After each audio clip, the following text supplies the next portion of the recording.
বলা যাবে না, বাংলাদেশ গেছে চ্যাম্পিয়ন হতে, বাংলাদেশ চ্যাম্পিয়ন ট্রফি জিতে আসবে, এর কোনো মাপ নেই। প্রথমত হারলো ইন্ডিয়ার কাছে, সেটা তো হার মানে ছিল নিউজিল্যান্ড কাছে, এইভাবে যে হারবে, তারা গেছে ক্যাচ ক্যাচ প্র্যাকটিস করতে, তারা খেলতে যায় না।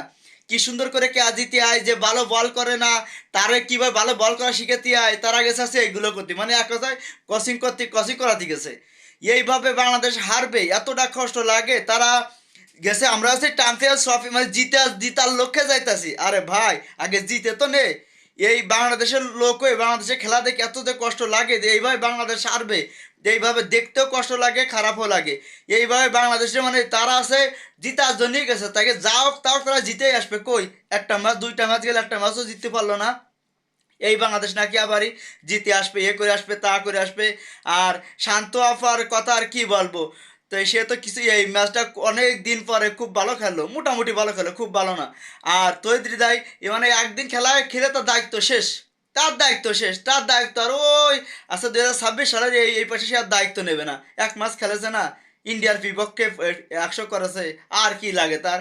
আর বাদ বাকি প্লেয়ারের কথা তো বাদ দিলাম। মুশফিকুর রহিম সেই শট খেলবেই, ক্যাচ প্র্যাকটিস করায় ব্যাস চলে যাবে, মাথা দাঁত মাত কামড়ায় ব্যাস চলে যাবে। এই আছে বাংলাদেশ।